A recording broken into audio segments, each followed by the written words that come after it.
I was 11 the first time I thought about my fat. My love handles were spilling over a pair of fitted pants I'd been wearing for at least a year. Based on photo evidence from that time in my life, I was not overweight. I was 12 the first time I started trying to lose weight, which wasn't so much about weight, but rather about having a flat stomach and thighs that didn't rub together. For body types like mine, that just means losing a lot of weight. By 13, I achieved skinny.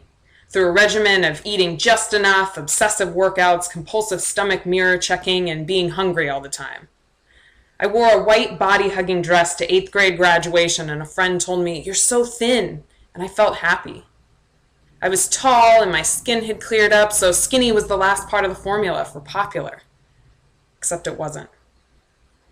I was 14 the first time I started lifting weights. I fell in love with the idea of physical strength, fueled by a latent sense of oppressive gender stereotypes, lingering inferiority complex, and natural ability to build muscle, because I have that body type. I got stronger and even hungrier, so I ate more. By 15, I remembered how much I loved food and what fullness felt like. Friends would comment on how muscular my arms were, and I felt happy. I was an athlete and had good grades and good friends, so self-love was the last part of the formula for satisfaction.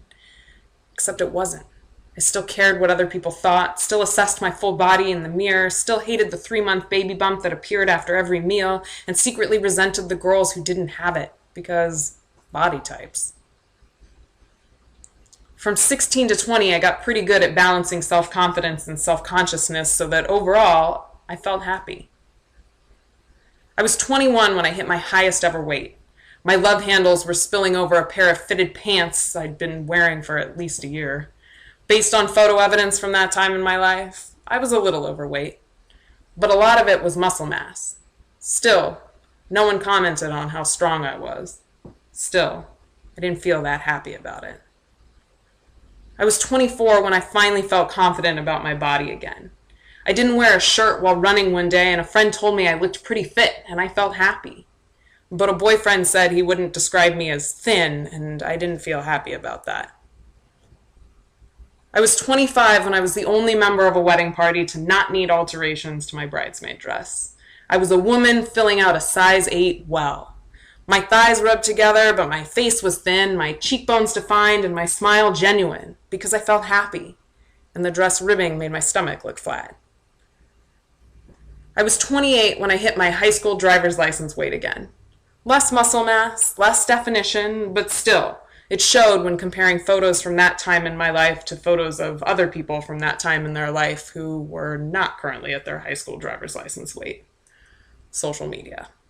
No judgment, because I was too busy thinking about me and how working long hours and eating trail mix instead of lunch was an effective substitute for actual exercise, as far as looking in the mirror goes. All while stockpiling pants with holes in the thighs because the rest of them weren't worn out, and maybe someday I'd put patches on them, but not right then because I felt exhausted all the time and not very happy. I don't really remember 29. I was 30 when I stopped working long hours and started exercising again and eating real meals and smiling genuinely and still occasionally checking out my stomach in the mirror.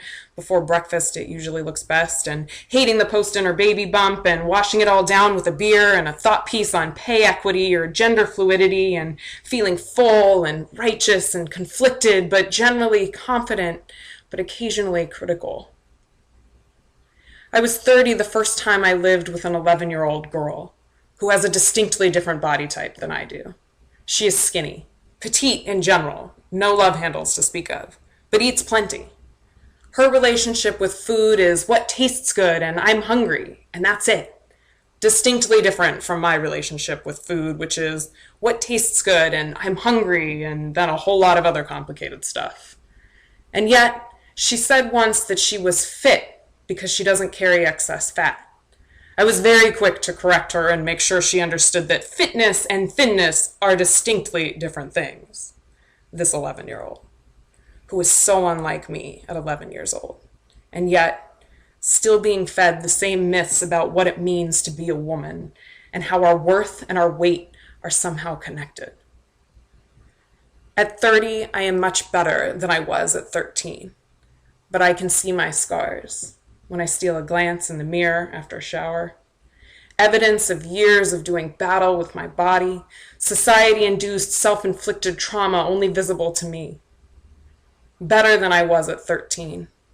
Healing, accepting, loving, handling, and yet, occasionally, still hungry.